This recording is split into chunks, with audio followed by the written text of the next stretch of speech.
quelqu'un m'a envoyé anonymement une vidéo que je n'étais pas censé voir. Mon père se moquait de moi, elle n'est que notre bête de somme. Ma sœur Harry, j'aimerais qu'elle disparaisse. Ma vie serait tellement plus facile. Mon sang s'est glacé. J'ai annulé leur fête, changé les serrures et j'ai disparu. Quand ils se sont retrouvés dehors affamés, enfermés dehors, déboussolés, je leur ai envoyé la vidéo. Je me souviens de l'aspect des lumières du bureau ce soir-là à Denver. Comment elles brillaient d'un ambre doux contre les fenêtres alors que la neige dehors tombait de côté comme un rideau lent. Je venais de conclure le plus gros compte de ma carrière. Un contrat d'une valeur de 2,4 millions de dollars et mon équipe était déjà rentrée chez elle pour célébrer les vacances à venir. Je suis resté quelques minutes de plus. Je voulais le calme après une année qui avait ressemblé à une course sur un tapis roulant réglé trop vite. Je m'appelle Brooklyn, j'ai 32 ans, directrice de compte senior qui avait passé les 8 dernières années à croire que si je travaillais assez dur, gagnais assez, fournissais assez, peut-être que ma famille me regarderait enfin comme je les avais toujours regardés, comme quelqu'un digne d'être aimé, comme quelqu'un digne d'être gardé. Je me souviens d'avoir rangé mon ordinateur portable, pensant déjà au dîner de Noël. Je l'avais organisé chaque année depuis le début de ma vingtaine, une tradition qui a commencé modestement et est devenue une obligation que je n'ai jamais remise en question. J'allais prendre mon manteau quand mon téléphone a vibré contre le bord de mon bureau. J'ai failli l'ignorer. À cette période de l'année, les messages ne ralentissaient jamais. Quelqu'un avait toujours besoin de quelque chose. Mais quand j'ai jeté un coup d'œil à l'écran, l'objet du message m'a glacé le sang. Il disait « Vous devez voir ça avant Noël ». Pas d'expéditeur, pas d'aperçu, rien qui ne me semblait même vaguement familier. Pendant une seconde, je suis resté là, dans la douce lumière du bureau, incertaine. Que faisiez-vous en écoutant cette histoire en ce moment? Pour moi, à ce moment-là, j'étais encore debout à côté de mon bureau, tenant mon téléphone à la main, pensant que la nuit se terminerait normalement. Je n'avais aucune idée qu'en quelques secondes, tout ce que je croyais de ma famille, de mon rôle dans leur vie, allait basculer comme de la glace qui se fissure sous les pieds. J'ai appuyé sur l'email, m'attendant à du spam ou à une adresse erronée. Il n'y avait pas de texte à l'intérieur, seulement un seul fichier vidéo. Mon estomac a réagi avant mon esprit. Une lourdeur tordue s'est installée sous mes côtes alors que j'appuyais sur « Lecture ». L'écran s'est rempli du salon de la maison d'Aurora, celle que j'aidais encore mes parents à payer. L'angle de la caméra vacillait légèrement, comme si quelqu'un l'avait enregistré en faisant semblant de ne pas le faire. J'ai immédiatement reconnu les meubles. Le canapé avec le motif cousu que ma mère aimait. Le fauteuil inclinable que j'avais acheté à papa pour la fête des pères. La table d'appoint que j'avais assemblée moi-même un week-end quand il s'était plaint que l'ancienne penchait à gauche. Ils étaient tous là. Papa assis avec un verre à la main. Maman perchée confortablement sur la coudoir du canapé et ma petite sœur Leia, 27 ans, les jambes croisées sur le tapis comme si elle était chez elle. Ils avaient l'air détendus, heureux, comme une famille profitant d'une soirée paisible ensemble. Une soirée à laquelle je n'avais pas été invité. Puis papa a parlé, sa voix paresseuse d'amusement. C'est notre bête de somme. Il y a eu des rires. De vrais rires, pas les rires polis qu'il me donnait quand je passais après le travail, que j'apportais des courses ou que je payais une facture. C'était des rires sans tenue, le genre qui réchauffe une pièce quand il vient du bon type d'amour. Sauf que ce n'était pas de l'amour. C'était un amusement à mes dépens, à ce que j'étais pour eux. Maman s'est penchée et a dit quelque chose qui a fait éclater de rire Leia.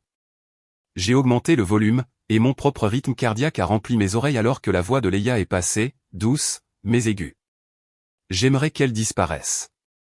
Ma vie serait tellement plus facile. La voyante l'a dit.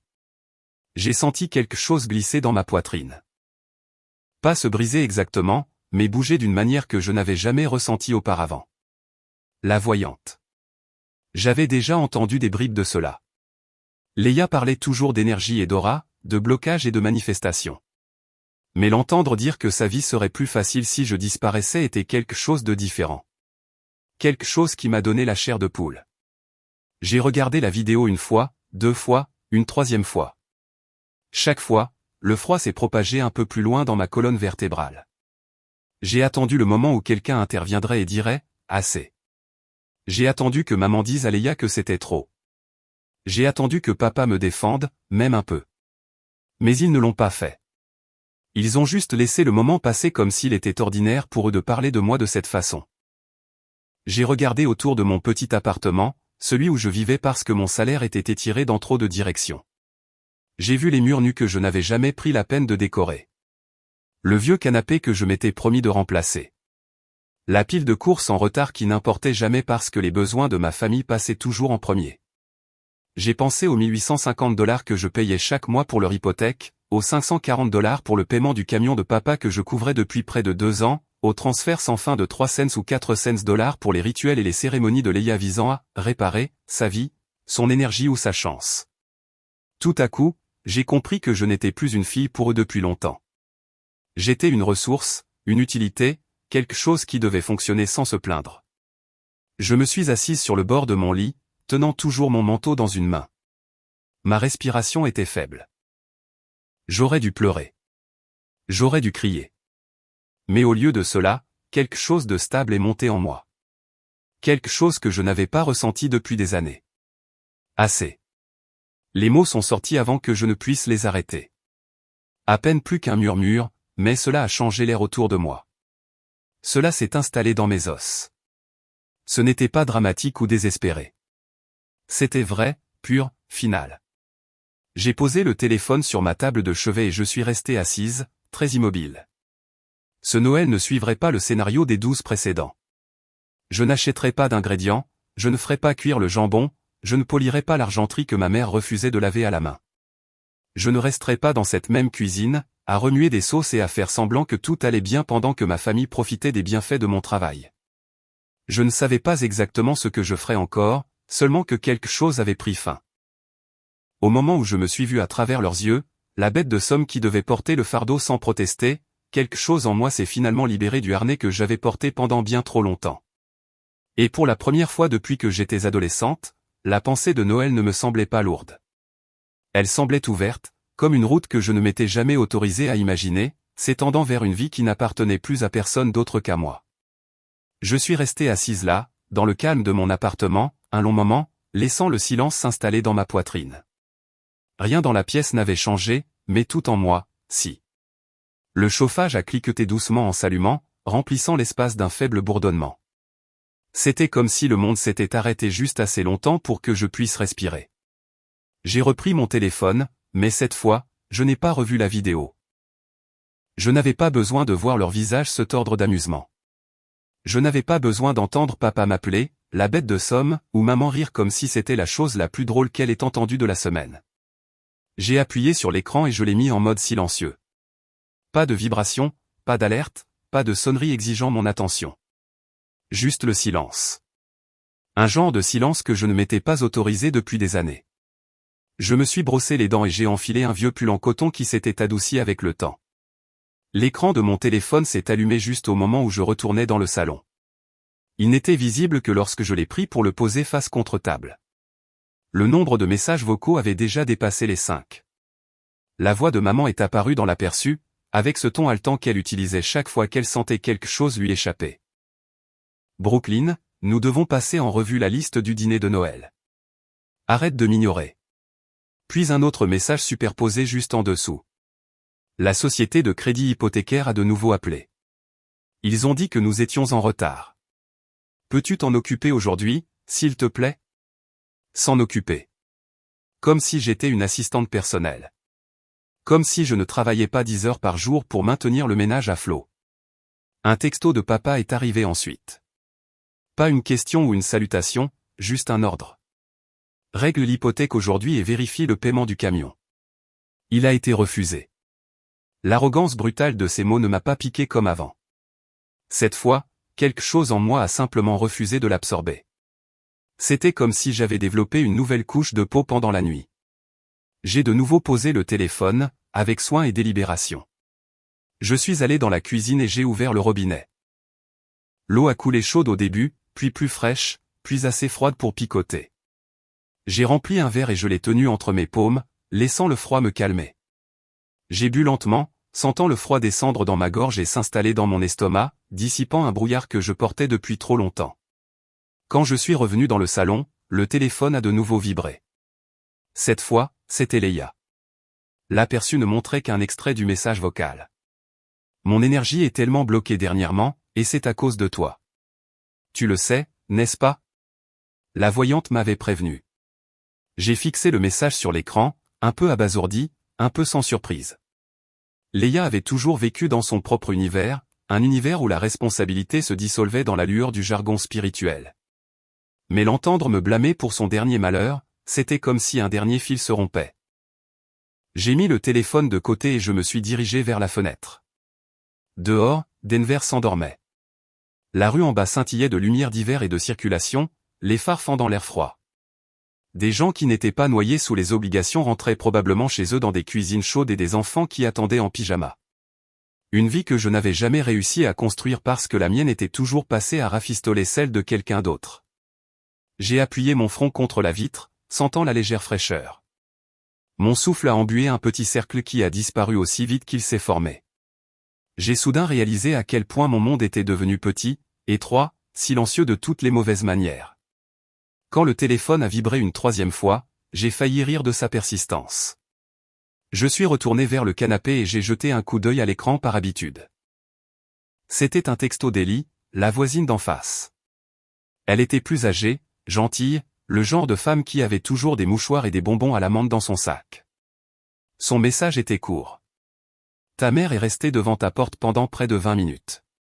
Elle semblait contrariée. Est-ce que tout va bien? Une étrange sensation de distance m'a envahi, comme si je lisais la vie de quelqu'un d'autre, comme si ce moment appartenait à une version de moi qui venait de quitter la scène. J'ai répondu un simple « merci » et rien d'autre. Pas d'explication, pas d'excuse. Je n'étais pas prête à reprendre le rôle qu'il m'avait assigné. Le silence de mon appartement est revenu, familier mais changé. Ce n'était plus le silence de l'épuisement. C'était le silence avant le mouvement. Avant de faire un choix. Je me suis assise à ma petite table de cuisine, j'ai pris une grande respiration et j'ai ouvert mon application bancaire. Mes mains étaient stables alors que je parcourais chaque section. Les mots de passe étaient anciens, familiers, ceux que j'avais créés quand je croyais que protéger tout le monde signifiait me protéger moi-même. Mais le monde avait changé. Ou peut-être que c'était moi, finalement. J'ai ouvert les paramètres et je les ai tous réinitialisés un par un, créant de nouvelles combinaisons que personne d'autre que moi ne connaîtrait jamais.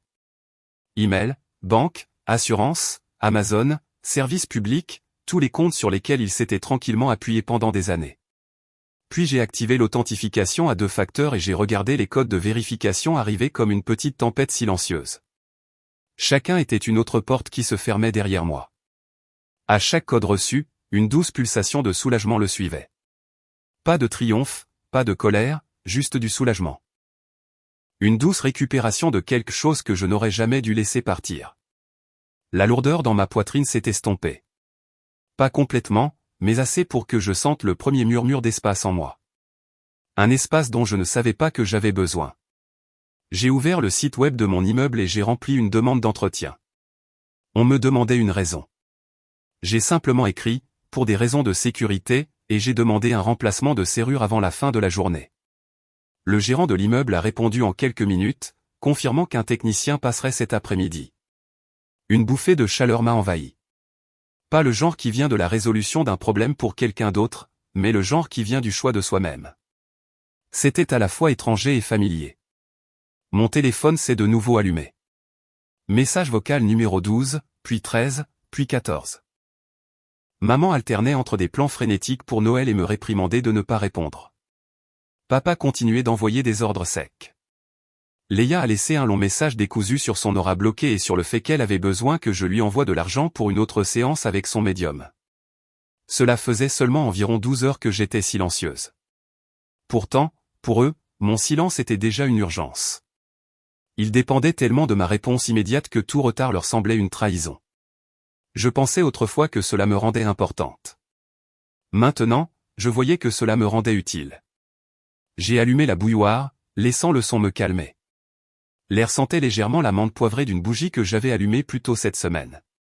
Pendant que l'eau chauffait, je me suis appuyé contre le comptoir et j'ai laissé mon esprit vagabonder. Je ne me souvenais pas de la dernière fois où j'avais passé des vacances comme je le voulais.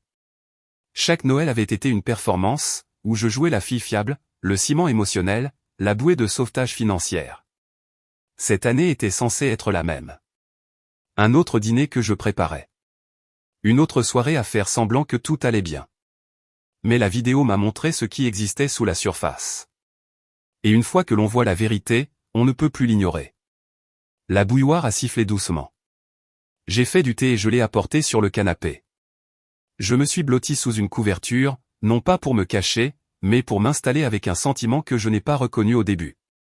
La liberté. Elle était silencieuse, prudente, mais elle était là. J'ai ensuite pris mon ordinateur portable. Le poids familier m'a calmé. J'ai ouvert un site de voyage et j'ai tapé « Denver à Lake Tahoe » dans la barre de recherche. J'avais toujours rêvé de passer un hiver quelque part de paisible. Un endroit où je pourrais entendre mes propres pensées sans l'écho des exigences de quelqu'un d'autre. Les vols sont apparus instantanément. Un qui partait le lendemain matin à 9h20, un autre à midi, un autre en début de soirée. Mes yeux se sont attardés sur le premier. Un vol matinal signifiait partir avant que quiconque ne réalise pleinement que j'étais sorti de leur portée. J'ai cliqué dessus. Mes mains ne tremblaient pas. J'ai choisi un siège côté hublot et je l'ai payé sans hésiter. Une chaleur a envahi ma poitrine. Pas de la joie, exactement, mais quelque chose de proche. Quelque chose comme la récupération de la partie de moi qui s'était tue. Je me suis assise lentement, sirotant mon thé, sentant la vapeur réchauffer mon visage. Mon corps a réagi avant que mon esprit ne rattrape. C'était ça. Je partais. Pas pour toujours, pas avec un éclat dramatique, mais avec une décision silencieuse, puissante et attendue depuis longtemps. Je serais parti avant même qu'il ne sache que je ne venais pas au dîner de Noël. Parti avant qu'un autre message vocal n'exige plus de moi. Parti avant d'entrer dans une autre année en portant le même poids qui m'avait presque épuisé. Mon téléphone a de nouveau vibré, mais je n'ai pas regardé. Au lieu de cela, j'ai fermé l'ordinateur portable et j'ai posé ma main sur la coudoir du canapé. Sentant mon pouls se stabiliser. Le bruit de ma vie semblait lointain, comme si quelqu'un avait enfin baissé le volume. Demain, je serai dans un avion, survolant les montagnes, en direction d'un endroit où personne n'attendait rien de moi. Un endroit où je pourrais m'asseoir avec moi-même et décider de la suite. Je ne devais d'explication à personne pour avoir choisi la paix. Plus maintenant. Le technicien a frappé à ma porte juste après 20h ce soir-là.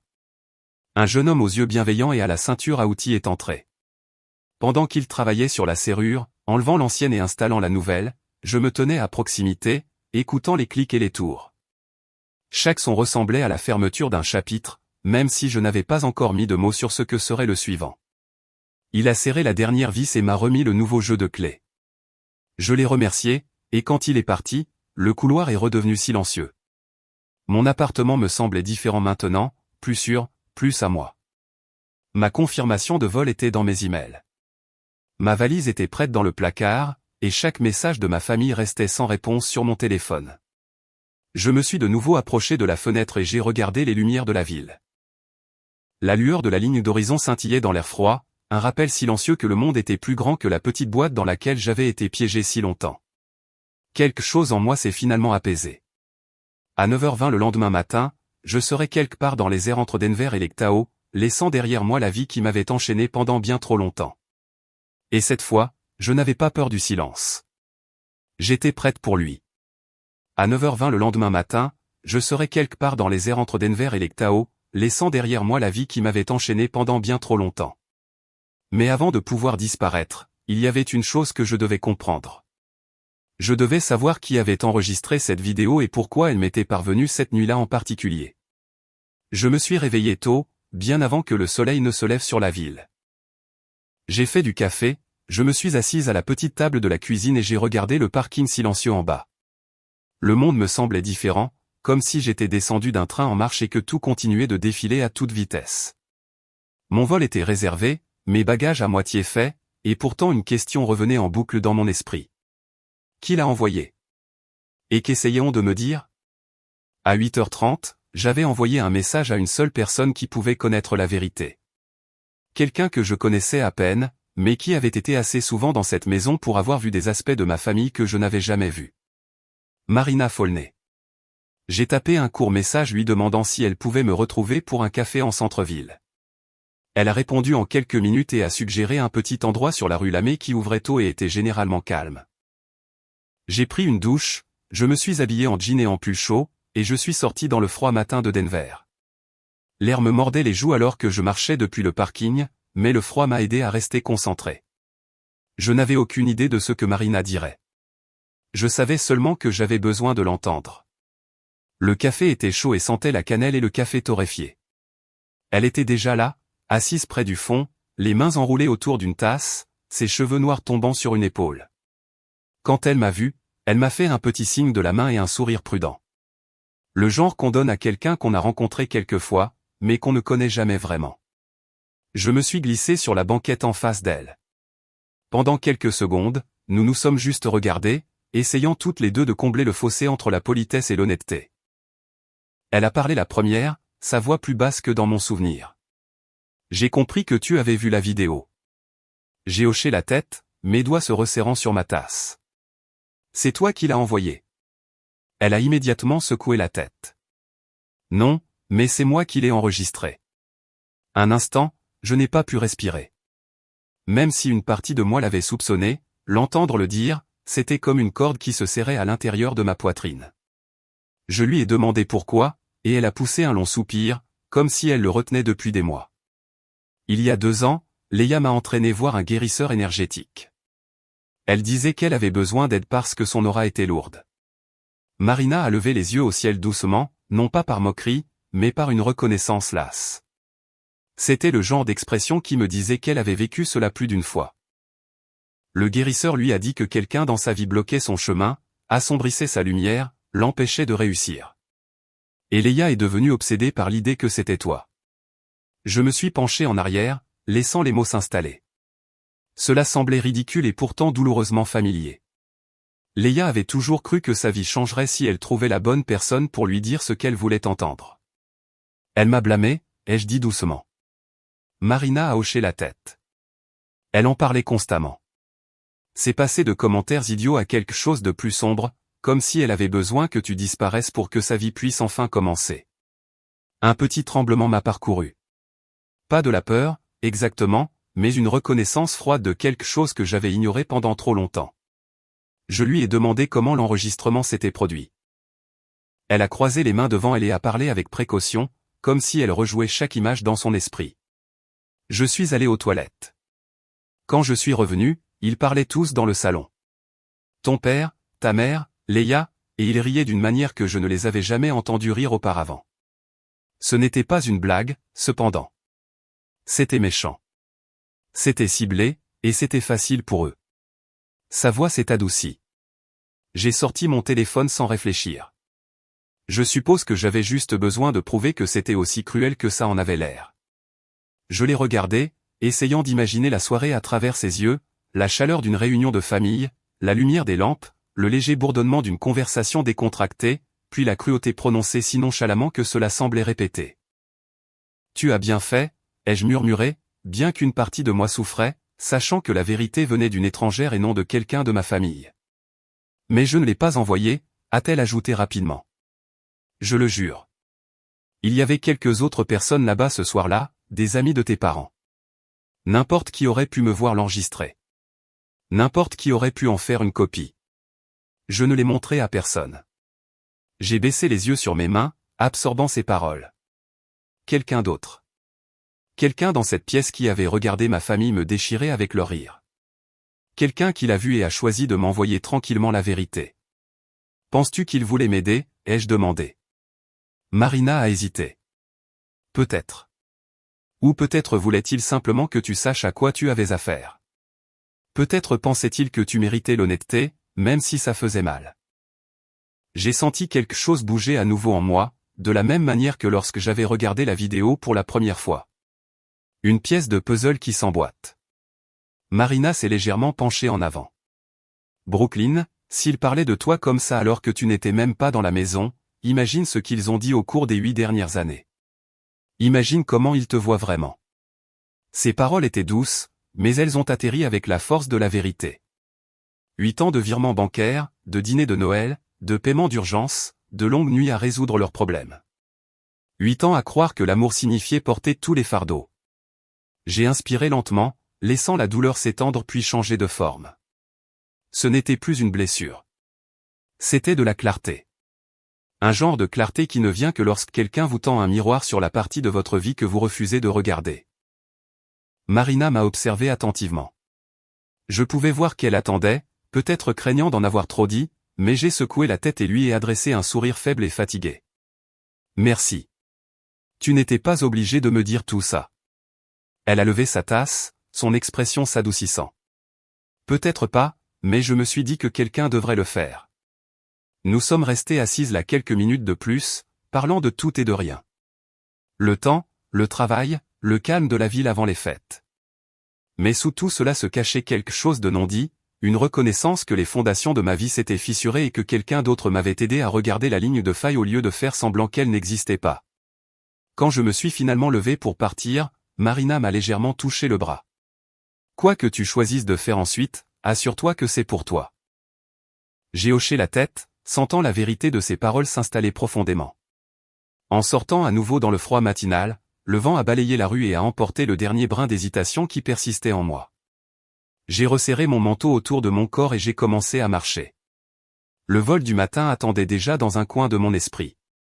Quelque part entre le bourdonnement de la ville et les montagnes lointaines, j'ai senti le premier vrai changement de liberté, une compréhension silencieuse que le prochain pas était à moi, et à personne d'autre. La lumière du matin brillait sur l'écran de mon téléphone alors que je le tenais dans ma main, l'air vif autour de moi. J'ai pris une longue inspiration, laissant le froid brûler mes poumons, puis j'ai expiré lentement. Mes doigts étaient stables, presque trop stables compte tenu de ce que j'avais fait la nuit précédente. C'était peut-être le premier signe que quelque chose en moi avait changé pour de bon. J'ai commencé à marcher vers ma voiture avec un calme qui semblait presque irréel. La vérité était inconfortable, mais elle était aussi libératrice. Et une fois que l'on voit la vérité, on ne peut plus l'ignorer. Les étapes suivantes me sont venues avec une clarté que je n'avais pas ressentie depuis des années. Même le bruit de mes bottes craquant contre la fine couche de neige se déroulait sous une étrange sorte de silence, comme si le monde savait déjà que je laissais quelque chose derrière moi et voulait adoucir le chemin pour moi. J'ai déverrouillé ma voiture, je me suis glissé à l'intérieur et j'ai laissé le chauffage réchauffer mes mains. Le moteur a ronronné alors que je sortais du parking, et le poids des voix de ma famille s'est estompé à chaque pâté de maison qui passait. Sur la route, j'ai appelé le traiteur qui préparait le dîner de Noël, celui que je commandais chaque année, par habitude. Le même menu à $780 que j'envoyais chez mes parents chaque décembre depuis plus d'une décennie, parce que c'était le rôle que je devais remplir. La fille qui rendait tout plus facile, plus joli, plus possible. Une femme a répondu, joyeuse et brillante, me souhaitant de joyeuses fêtes. Sa voix était douce, sans hâte, ne portant aucune de l'arrogance que ma famille utilisait chaque fois qu'elle me demandait quelque chose. J'ai gardé un ton égal en disant que je devais changer le lieu de livraison. Elle m'a demandé où je voulais l'envoyer à la place, et je lui ai dit la caserne de pompiers numéro 12 sur la rue Monroe. Il y a eu un petit silence de son côté, le genre rempli de chaleur surprise plutôt que de suspicion. Elle a dit que le capitaine Ross et son équipe seraient ravis. Je lui ai dit que j'espérais qu'il l'apprécierait. Je n'ai pas offert de raison, et heureusement, elle n'en a pas demandé. Quand elle m'a souhaité de bonnes vacances, quelque chose dans ma poitrine s'est adouci. C'était la première fois de la journée que quelqu'un me parlait sans attente, sans besoin, sans prendre, juste une simple gentillesse flottant dans mon monde comme un petit cadeau.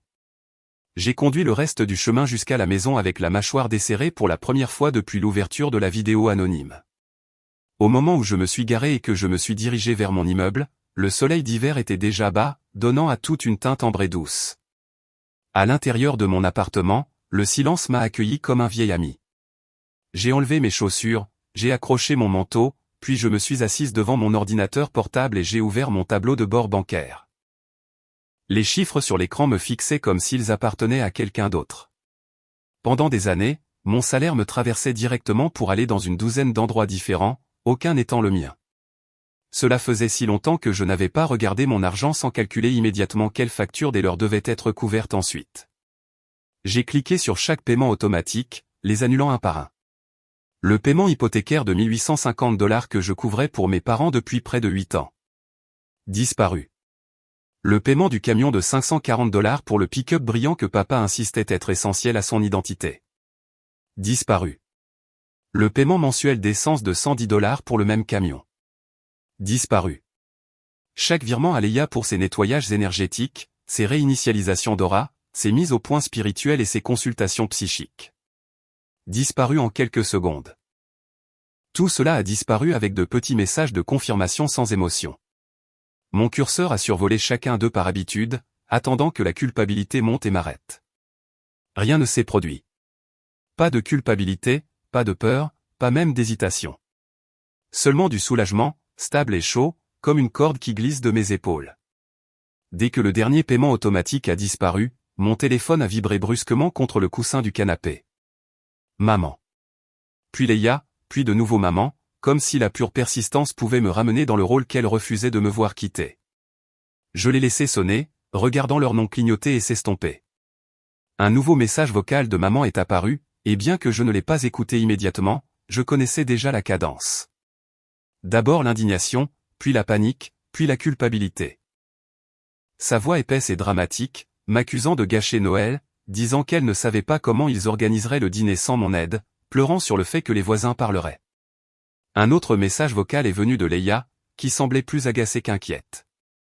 Sa voix portait ce ton aérien et irrité qu'elle utilisait chaque fois que la vie refusait de se plier à ses attentes spirituelles. Elle a insisté sur le fait que mon silence perturbait la stabilité énergétique de sa maison, que toute la maison se sentait déséquilibrée parce que j'étais égoïste. Elle a dit que son médium l'avait prévenu de mon changement sombre il y a des semaines. Et puis papa a appelé. Il ne laissait jamais de messages vocaux. Il appelait simplement encore et encore. Ses appels s'empilaient en une tour silencieuse de pression. Ces messages n'étaient jamais des questions. Seulement des ordres attendant l'obéissance. J'ai laissé le téléphone tomber en silence sur le coussin à côté de moi. Le silence qui a suivi était choquant dans sa douceur.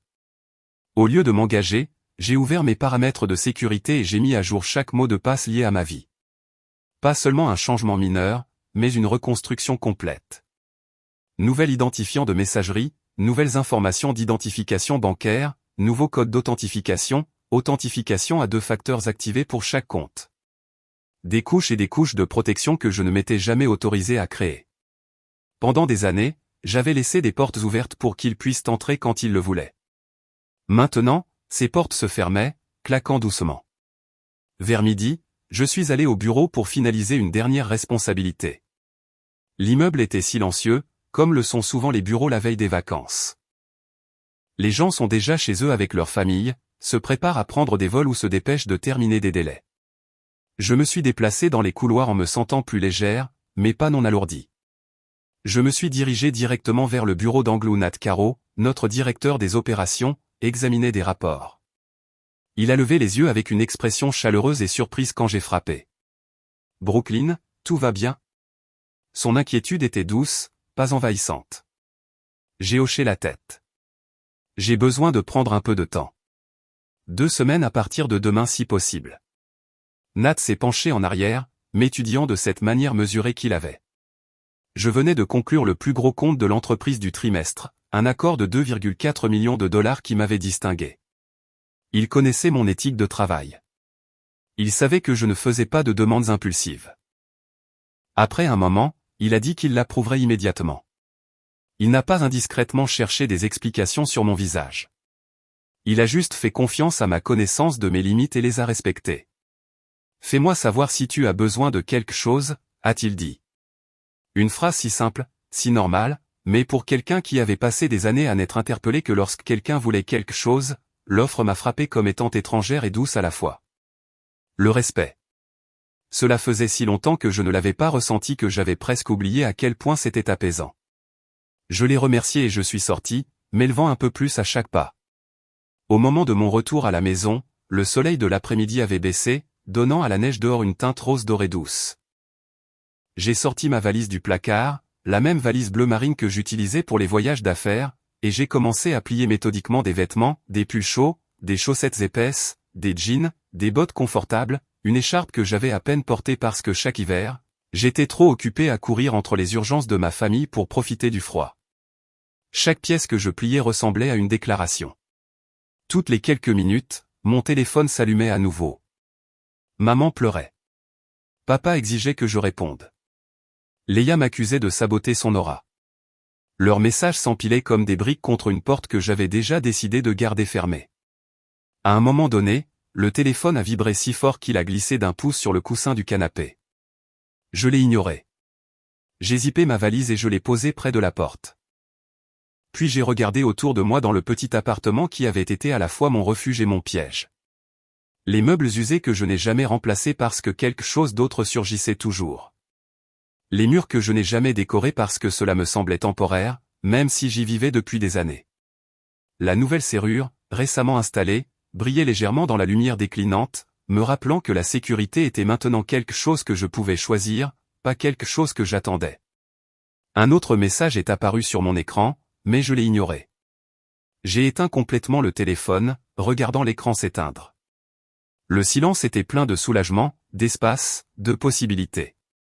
Il s'est installé profondément dans mes os. Quand le soleil s'est finalement couché derrière la ligne d'horizon de Denver, j'ai éteint les lumières, j'ai sorti la poignée de ma valise et je suis sorti dans le couloir. Le clic de la serrure derrière moi a semblé final, mais pas lourd, plus comme fermer la couverture d'un livre que j'avais été forcé de lire pendant trop longtemps. J'ai resserré mon manteau et je me suis dirigé vers l'ascenseur.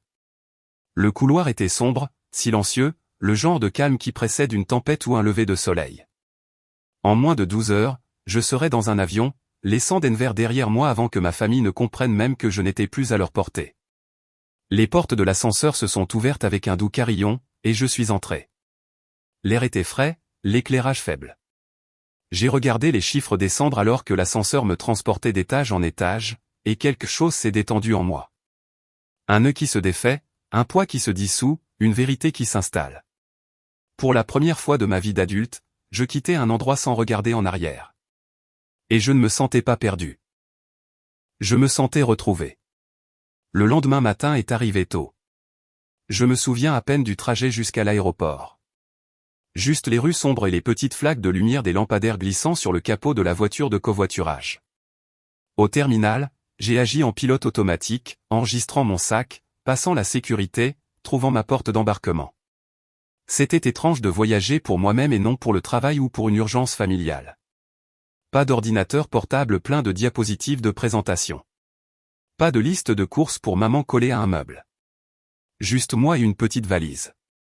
Au moment où l'avion a décollé, Denver était enveloppé de nuages doux en dessous de nous. J'ai regardé la ville s'éloigner par le hublot ovale et j'ai poussé un premier soupir tranquille depuis longtemps. Il ne pouvait plus m'appeler pour rien ici. Il ne pouvait rien exiger que je règle à 30 000 pieds au-dessus du sol. Le vol vers Reno a été court et sans encombre.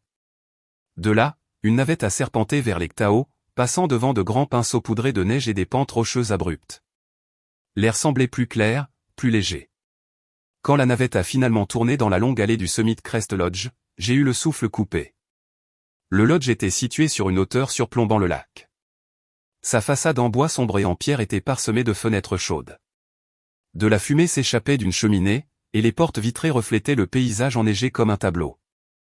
Je suis descendu de la navette et j'ai été frappé par l'air vif et froid et le silence feutré qui vient lorsque la neige absorbe tous les bruits habituels. Pas de sirène, pas de circulation, juste le cri lointain d'un oiseau et le craquement étouffé de mes bottes. À l'intérieur, le hall était tout en bois poli et en haut plafond, avec un feu brûlant dans une grande cheminée en pierre. Une femme à la réception m'a accueilli avec un sourire sincère et a utilisé mon nom comme s'il signifiait plus qu'un compte en banque.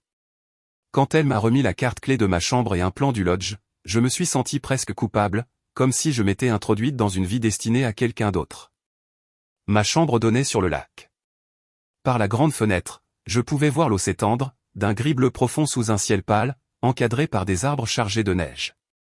J'ai posé ma valise et je me suis assise sur le bord du lit, laissant mon corps enregistrer le fait que j'étais là. Pas à Aurora, pas à Denver, ici. Juste moi. Ce n'est qu'à ce moment-là que j'ai rallumé mon téléphone. Il s'est allumé avec une tempête de notifications. Message vocal après message vocal, texto après texto. Le nombre seul aurait autrefois noué mon estomac. Maintenant, je regardais simplement le déluge avec un étrange détachement. Je ne les ai pas tous écoutés, juste assez pour comprendre le rythme. La voix de maman d'abord, aiguë et paniquée.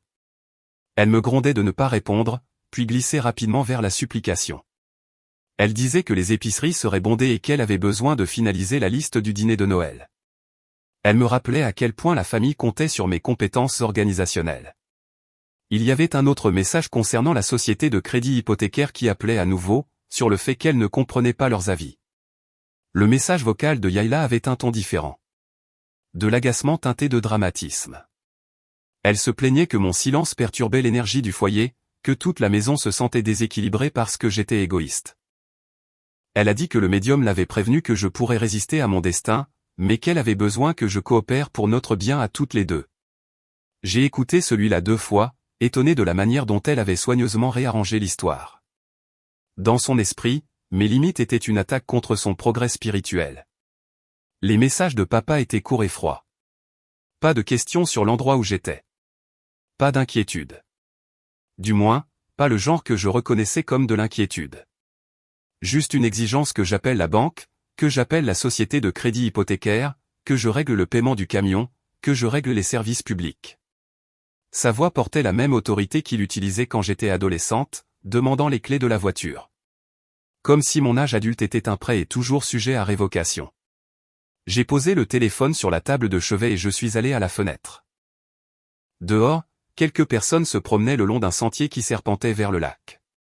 Emmitouflés dans des manteaux épais et des bonnets en tricot. J'ai regardé leur pas lent et facile et j'ai réalisé que pour la première fois depuis longtemps, je pouvais aussi choisir de me déplacer à ce rythme. Il n'y avait pas de bande de fer familière qui me serrait la poitrine, pas de culpabilité montante me disant de décrocher le téléphone, pas de voix paniquée dans ma tête énumérant tout ce qui s'effondrerait sans moi. Au lieu de cela, il n'y avait qu'un sentiment calme et constant, presque comme se tenir sur ses 2 pieds pour la première fois. Je me suis changé pour des vêtements plus chauds, j'ai enroulé une écharpe autour de mon cou et je suis sorti. Le froid a frappé mon visage d'une manière propre, pas comme le vent mordant qui fouettait entre les immeubles de bureaux de Denver. Ce froid vous réveillait, mais ne vous punissez pas. La neige sur le chemin crissait doucement sous mes bottes alors que je descendais vers l'eau. Lake Tahoe en hiver a une sorte de calme qui ne semble pas vide. L'eau bouge mais lentement, ondoyant en minuscules vagues qui attrapent la lumière. Les arbres se dressent comme des sentinelles, grands et silencieux. J'ai marché le long du rivage, écoutant le clapotis subtil de l'eau contre la neige et la roche, et j'ai senti mes pensées commencer à se démêler. Pendant 8 ans, ma vie avait été organisée autour des besoins de tout le monde. Chaque chèque de paie était divisé dans ma tête avant même d'arriver. Hypothèque d'abord, paiement du camion ensuite, carte de crédit de maman troisièmement. La dernière crise de Leia quelque part au milieu. Je ne me souvenais pas de la dernière fois où je m'étais assise pour un repas que j'avais cuisiné juste pour le plaisir ou que j'avais fait une promenade sans porter mon téléphone comme une laisse. Au bord du lac, je me suis arrêté et j'ai laissé le froid s'infiltrer dans mes gants, me ramenant à la réalité. J'ai pensé à la vidéo, aux yeux fatigués de Marina alors qu'elle me racontait ce qu'elle avait entendu, à la façon dont ma famille riait. Pas seulement le contenu de leurs mots, mais le confort, la facilité, comme si je n'étais pas une personne, mais un personnage dans une histoire qu'ils possédaient. Je suis resté là assez longtemps pour que le bout de mes doigts s'engourdisse avant de retourner vers le lodge. À l'intérieur, la salle à manger venait d'ouvrir pour le dîner. J'ai pris une table près d'une fenêtre et j'ai commandé un repas simple. Saumon avec des légumes rôtis et un verre de vin blanc. Pas de précipitation. Personne n'a crié mon nom depuis une autre pièce. Pas de minuteur qui sonne pour le prochain plat d'un menu de vacances compliqué. En prenant ma première bouchée, j'ai réalisé à quel point c'était inhabituel de manger lentement, de goûter la nourriture plutôt que de l'inhaler entre 2 tâches. Il y avait quelque chose de presque intime à prêter attention à ma propre faim. Plus tard, de retour dans la chambre, j'ai ouvert mon ordinateur portable pour vérifier mes emails professionnels.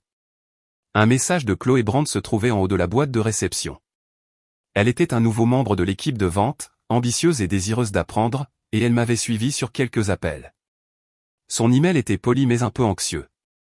Elle n'était pas sûre de savoir comment gérer une objection particulière d'un client sur le compte que je venais de conclure et voulait mon avis. Sans réfléchir, j'ai commencé à taper une réponse. J'ai exposé l'approche que je prendrais, le langage qui pourrait rassurer le client sans trop promettre. Je me suis retrouvé à expliquer non seulement la tactique, mais aussi le raisonnement qui la sous-tendait, voulant qu'elle se sente équipée plutôt que dépendante. En appuyant sur « Envoyer », j'ai réalisé quelque chose. J'étais toujours capable de me montrer pleinement, d'être présente, engagée et généreuse. Ma compétence au travail n'avait jamais été le problème. C'était l'endroit où j'avais dépensé cet effort qui devait changer. Pour une fois, mon énergie allait vers quelqu'un qui la respectait et voulait en apprendre, pas la drainer. J'ai fermé l'ordinateur portable et je me suis assise sur le lit. Dehors, des flocons de neige unique passaient devant la vitre, attrapant les lumières du lodge en tombant. La veille de Noël n'était que dans quelques jours. Normalement, à ce stade, j'aurais été jusqu'au cou dans les listes de courses et les plannings de cuisine, répondant aux appels de maman sur la disposition des tables et de Leia sur le fait que son dernier petit ami devait être invité. Au lieu de cela, j'étais dans une chambre silencieuse à des kilomètres de tout cela, écoutant mon propre rythme cardiaque, dans un endroit où personne ne me connaissait comme une bête de somme. Une pensée m'est venue à l'esprit, claire et ferme. Cette veille de Noël sera la fin. La dernière fois que je les laisserai écrire l'histoire pour moi. Je ne l'ai pas dit à voix haute, mais les mots se sont installés dans mes os comme s'ils attendaient depuis des années d'être reconnus. Et j'ai fermé l'application. Pendant quelques secondes, j'ai simplement fixé l'écran sombre, voyant mon propre reflet dans la vitre. Mon visage semblait inconnu, plus calme que je ne le sentais, plus âgé d'une certaine manière, mais pas de manière fatiguée, plutôt comme quelqu'un qui avait enfin cessé de faire semblant. Le silence dans la pièce m'a enveloppé. Au-delà de la fenêtre, le lac Tao était calme et sombre. Les faibles lumières des maisons lointaines se reflétaient dans l'eau. La neige dehors s'était épaissie, de doux flocons tombant en vagues régulières. Quelque part de l'autre côté de toute cette distance, ma famille se tenait dans un couloir, tenant leur téléphone, se voyant à travers mes yeux pour la première fois. Je me suis allongé sur le lit et j'ai fixé le plafond. Mon cœur battait vite, mais ce n'était pas la panique frénétique que je ressentais autrefois lorsqu'une facture était en retard ou que quelqu'un dans la famille était contrarié par moi. C'était différent. C'était mon corps qui s'adaptait au choc de faire quelque chose que je n'avais jamais fait auparavant. Dire non, maintenir une limite, les laisser ressentir le malaise au lieu de l'amortir avec ma propre peau. Je ne sais pas combien de temps je suis resté allongé là avant que la curiosité ne me tiraille à nouveau. Finalement, je me suis assise, j'ai pris mon téléphone et j'ai rouvert l'application Ring. La vidéo a repris vie. Ils étaient toujours dans le couloir. Maman faisait les 100 pas maintenant, une main sur son front, l'autre serrant son téléphone. Papa se tenait rigidement près de la porte, la mâchoire si serrée que je pouvais voir la tension depuis la minuscule caméra. Leia était assise par terre contre le mur opposé, faisant défiler son téléphone comme si elle cherchait des réponses sur un écran au lieu d'en elle-même. Leur voix flottait dans l'audio, faible mais claire. Maman parlait rapidement, les mots se bousculant. Elle n'arrêtait pas de dire que quelqu'un devait avoir piraté leur téléphone, que j'avais dû trouver la vidéo ailleurs. Elle insistait sur le fait qu'il devait y avoir une explication qui ne les mettait pas en faute. Son instinct était de réécrire l'histoire, même si les preuves s'affichaient sur les écrans entre leurs propres mains. Papa a répondu avec une colère sourde que je ne connaissais que trop bien. Il a mis cela sur le compte de ma sensibilité, de mon incapacité à prendre une blague, de ma prétendue ingratitude. Il a dit que je faisais toute une histoire, que je me faisais passer pour la victime comme d'habitude. C'était presque étrange de l'entendre tordre la réalité avec la même facilité qu'il avait tordu mes choix pendant des années. Leia n'arrêtait pas de répéter qu'elle ne le pensait pas littéralement, que le médium lui avait mis l'idée en tête, qu'elle ne faisait que se défouler. Elle serrait son téléphone comme un talisman, comme si le petit appareil pouvait la protéger des conséquences de ses propres mots. Sous ses excuses, je pouvais entendre autre chose. De la peur. Une vraie peur, pas seulement de perdre de l'argent ou du soutien, mais de perdre la personne qui était toujours intervenue pour amortir sa vie. Ma main s'est resserrée sur mon propre téléphone. Une partie de moi attendait même un soupçon de remords sincère, quelque chose de simple et humain. J'ai imaginé entendre maman dire qu'elle était désolée d'avoir ri, j'ai imaginé papa dire qu'il avait eu tort de me traiter comme un compte en banque. J'ai imaginé Leia admettre que sa jalousie et ses superstitions avaient pris le dessus. Mais rien de tout cela n'est venu. Au lieu de cela, leur attention s'est rapidement détournée de ce qu'ils avaient fait pour se concentrer sur ce qu'ils pourraient perdre. Et si elle arrête de payer l'hypothèque, a murmuré maman, la voix tendue. Nous sommes déjà en retard. Papa a marmonné quelque chose sur le fait de parler lui-même à la banque, mais l'incertitude dans sa voix le trahissait. Il s'était toujours appuyé sur ma compétence dans ces situations. Leia a demandé qui paierait sa prochaine séance avec le médium. Et un instant, j'ai failli rire de l'absurdité d'entendre cette préoccupation, exprimée à voix haute, ici, dans ce couloir nu où tout s'effondrait. Maman a de nouveau sorti son téléphone et a appelé quelqu'un. Elle est passée à un autre mode, celui que je reconnaissais pour l'avoir vu naviguer dans le monde pendant des années. La voix de la mère impuissante, douce, tremblante, juste assez de larmes pour paraître pitoyable sans perdre le contrôle. Elle a dit à la personne à l'autre bout du fil qu'elle s'inquiétait que quelque chose de terrible me soit arrivé, que je ne répondais pas, que je pourrais être en danger. Elle a mentionné les hôpitaux, la police, les voisins inquiets. J'ai été frappé de voir que même à ce moment, face au miroir de sa propre cruauté, son premier instinct était de jouer un rôle pour quelqu'un d'autre, de se donner le rôle d'une mère effrayée plutôt que d'une participante à la blessure. J'ai coupé l'audio une seconde et j'ai juste regardé. Sans le son, la scène ressemblait à quelque chose d'un film. 3 silhouettes debout sous une lumière fluorescente crue dans une nuit de fête, tenant des manteaux et des sacs destinés à une célébration qui n'existait plus. Leur visage était marqué par une colère froide et de l'incrédulité. Derrière eux, la porte fermée de mon appartement restait immobile, un endroit dont ils n'avaient plus les clés. Je me suis surprise à repenser au Noël de mon enfance, aux années avant que l'argent ne devienne rare et que les ressentiments ne commencent à s'accumuler. Je me souvenais de me réveiller avec l'odeur des brioches à la cannelle, le son de la musique de Noël jouant sur une vieille chaîne stéréo. Je me souvenais de regarder d'autres enfants à la télévision se rassembler autour des sapins pendant que les parents souriaient et les serraient dans leurs bras. Je me souvenais de m'être promis que quand je serais grande, je travaillerais assez dur pour offrir ce genre de Noël à ma famille. J'avais tenu cette promesse année après année après année. La vérité, c'est que j'avais essayé d'acheter la version 2 que je voulais. Le père aimant, la mère reconnaissante, la sœur solidaire. J'avais investi de l'argent, du temps et des efforts dans une vision qui n'avait jamais existé. Tout ce qu'ils avaient à faire, c'était de se présenter et de prendre. Sur l'écran, les 3 ont finalement commencé à bouger. Maman s'est essuyé les yeux et a dit qu'il devrait retourner à la voiture. Papa a marmonné qu'il s'occuperait de moi plus tard. Léa s'est relevée du sol avec un air d'épuisement dramatique, se plaignant que toute la nuit était gâchée et que son énergie mettrait des semaines à se réparer. Ils ont disparu du champ de vision un par un. Le couloir s'est vidé, le silence qui a suivi m'a semblé propre. Je suis restée assise là un moment, le téléphone lourd dans ma main. Je pouvais sentir de vieilles habitudes essayer de se frayer un chemin dans mes pensées. De petits murmures me rappelant que, à leur manière imparfaite, ils avaient fait de bonnes choses pour moi autrefois.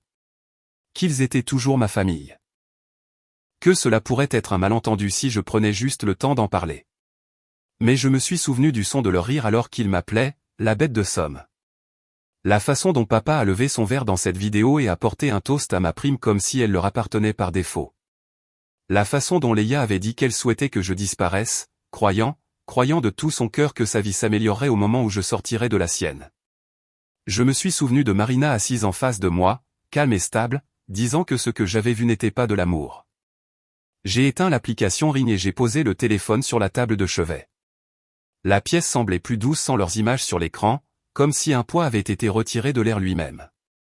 Je me suis dirigé vers la fenêtre et j'ai appuyé ma main contre la vitre froide en dessous. La neige recouvrait le terrain du lodge de courbes douces, effaçant les arêtes vives et les empreintes de pas.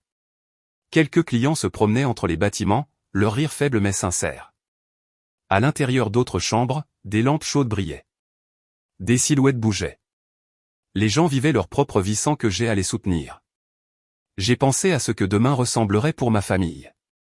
Ils se réveilleraient le matin de Noël dans une maison dont je ne payais plus les factures, avec un camion dont le paiement n'était plus discrètement couvert, et avec une fille qui s'était finalement éloignée du joug invisible qu'il lui avait mis sur les épaules. Ils devraient décider s'il fallait revoir la vidéo et se voir clairement, ou l'enterrer sous une autre histoire. Ce choix n'était plus de ma responsabilité. Pour la première fois, je me suis permis d'imaginer ce que pourrait être mon propre matin de Noël. Me réveiller non pas au son d'une alarme, d'un emploi du temps ou d'une liste de tâches, mais dans le calme. Peut-être que je ferai une promenade le long du lac avant le petit déjeuner. Peut-être que je m'assiérai près de la grande cheminée dans le hall avec un livre et une tasse de café, regardant le feu crépiter, laissant la chaleur s'infiltrer dans des mains qui avaient toujours été occupées à faire des choses pour d'autres personnes. Peut-être que je ne ferai rien du tout. L'horloge sur la table de chevet approchait de minuit. Mes yeux étaient lourds, mais mon esprit était étrangement clair. Je me suis changé en pyjama doux, je me suis lavé le visage et je me suis glissé sous la couette épaisse. Les draps étaient frais au début, puis se sont réchauffés autour de moi. Je suis resté allongé là, dans le noir, écoutant le lointain bourdonnement du système de chauffage et le doux sifflement du vent contre la fenêtre. J'ai pensé à la petite Brooklyn, la fille qui restait debout tard pour emballer des cadeaux qu'elle avait achetés avec de l'argent de babysitting. L'adolescente qui a eu son premier emploi dans une épicerie et a remis la moitié de son salaire à ses parents sans qu'on le lui demande. La jeune femme qui faisait des heures supplémentaires, qui sautait des vacances, qui annulait ses propres projets encore et encore pour s'assurer que tout le monde était pris en charge. Je lui ai murmuré de silencieuses excuses, non pas pour ce que je venais de faire, mais pour avoir attendu si longtemps pour le faire. Cette veille de Noël avait une fin, mais c'était aussi autre chose. C'était la faible esquisse d'un nouveau départ dessiné dans le noir. Avec cette pensée, mon corps s'est finalement détendu. Ma respiration a ralenti, et pour la première fois depuis de nombreuses années, je me suis endormi la veille de Noël sans me demander qui pourrait avoir besoin de moi au milieu de la nuit. Quand le matin est arrivé, il s'est infiltré lentement dans la pièce, une fine couche d'or pâle sur le plafond. Un instant, je suis resté immobile, laissant la chaleur s'installer sur mon visage. Pas de réveil, pas de liste de courses qui attend sur le comptoir de la cuisine. Pas de téléphone qui vibre sur la table de chevet. Juste le silence, le genre qui semble mériter. Je me suis finalement assise, je me suis étiré et je suis allé à la fenêtre. Le monde extérieur était couvert d'une nouvelle couche de neige, lisse et intacte. Le lac scintillait faiblement sous la lumière du matin, d'un bleu argenté vitreux. Je l'ai regardé longtemps, mon souffle embuant la vitre. Puis j'ai pris mon téléphone. L'écran s'est allumé avec des notifications, des appels manqués, des messages vocaux, des textos de numéros que je connaissais par cœur depuis des décennies. Je n'ai ressenti ni peur ni appréhension, seulement une faible curiosité, comme si ces messages appartenaient à une vie qui s'estompait déjà de mes mains. J'ai mis le téléphone sur haut-parleur et j'ai écouté le premier message vocal pendant que je préparais du café. La voix de maman a éclaté, aiguë et paniquée. « Brooklyn, rappelle-moi. Il y a un problème avec l'hypothèque. Ils ont dit qu'elle est en retard et qu'il y a des frais de retard. Ton père est furieux et je ne sais pas quoi leur dire. Tu dois régler ça aujourd'hui. Régler ça. » Toujours les mêmes mots. J'ai versé du café dans une tasse, l'odeur riche remplissant la pièce alors que j'écoutais le deuxième message. Cette fois, la voix de maman semblait encore plus tendue. La banque a dit que le paiement automatique a été annulé. C'est toi qui as fait ça? C'était une erreur? S'il te plaît, appelle-moi immédiatement. Il n'était pas question de savoir pourquoi j'avais ressenti le besoin d'annuler, seulement une exigence de restaurer le monde auquel elle croyait avoir droit. Le message vocal suivant venait de papa. Sa voix était sèche et glaciale. Le paiement du camion a été refusé. Le concessionnaire m'a appelé à 8 heures ce matin. Ils ont dit qu'ils le reprendraient si ce n'était pas réglé. Appelle-les et appelle-moi quand tu auras terminé. J'ai pris une lente gorgée de café, laissant la chaleur s'installer dans ma poitrine. Il avait un goût différent ce matin. Ou peut-être que c'était moi. Un quatrième message vocal a suivi, de maman à nouveau. Cette fois, sa voix s'est brisée sur les bords. Le camion de papa a été remorqué. Ils sont venus directement dans l'allée et l'ont emmené. Il est hors de lui. Je ne peux pas gérer ça. Où es-tu? Je suis allé sur le petit balcon attenant à ma chambre et je suis sorti, laissant l'air vif frapper mon visage. Le froid était vivifiant, mais pas cruel. Il me donnait l'impression d'être éveillé comme je ne l'avais pas été depuis des années. J'ai tenu le téléphone lâchement dans ma main pendant qu'un autre message vocal jouait. C'était Leia. Elle parlait d'un ton chuchotant et frénétique, le genre qu'elle utilisait quand elle sentait que l'univers lui devait de meilleurs résultats. Tu gâches tout. Mon conseiller spirituel a dit que de l'énergie sombre entoure notre famille parce que quelqu'un retient son rôle. Il a dit que quelqu'un brise le lien sacré. Brooklyn, réponds-moi pour qu'on puisse arranger ça. Je ne peux pas avancer tant que tu ne te réalignes pas, se réaligner? J'ai laissé échapper un petit rire, mon souffle se transformant en brume dans l'air froid. Pendant des années, je m'étais plié en des formes qu'il pouvait accepter. Le réalignement était la première chose que j'ai faite au moment où je suis parti. Je suis rentré et j'ai posé le téléphone sur la table. J'ai laissé le reste des messages vocaux s'empiler silencieusement pendant que je m'habillais. Chaussettes épaisses, manteau chaud, un bonnet en tricot que j'avais acheté à la dernière minute à l'aéroport. Puis je suis descendu au restaurant du lodge où l'on servait le petit déjeuner avec vue sur le lac. La salle à manger sentait le pain frais et le sirop d'érable. J'ai pris une table près de la fenêtre et j'ai commandé des crêpes et des fruits. Quand l'assiette est arrivée, la vapeur s'élevant doucement, j'ai réalisé que je ne me souvenais pas de la dernière fois où je m'étais assise pour manger sans faire plusieurs choses à la fois. Sans mon téléphone à côté de moi, vibrant des priorités de quelqu'un d'autre. J'ai ouvert le dernier message vocal seulement après les premières bouchées. C'était de nouveau maman, mais cette fois sa voix était différente, plus petite, effrayée. Brooklyn, s'il te plaît, je t'en supplie. Appelle-moi. Je ne comprends pas ce qui se passe. Ne me rejette pas comme ça. Tu ne peux pas simplement disparaître. Tu es ma fille. Es-tu toujours ma fille? La dernière question a flotté dans l'air longtemps après la fin du message. Suis-je toujours sa fille? J'ai regardé le lac. La lumière du soleil scintillait sur l'eau en douces ondulations. Quelque part derrière moi, d'autres clients riaient pendant le petit déjeuner, planifiant des journées de ski ou de longues randonnées. La vie continuait tout autour de moi, sans le fardeau de questions en forme de chaîne. J'ai pensé à la vidéo. Papa m'appelait, la bête de Somme. Maman riait doucement à mes dépens. Léa souhaitait à voix haute que mon absence rende sa vie plus facile. Étais-je toujours leur fille? Ou avais-je simplement été l'échafaudage qui soutenait les murs de leur vie?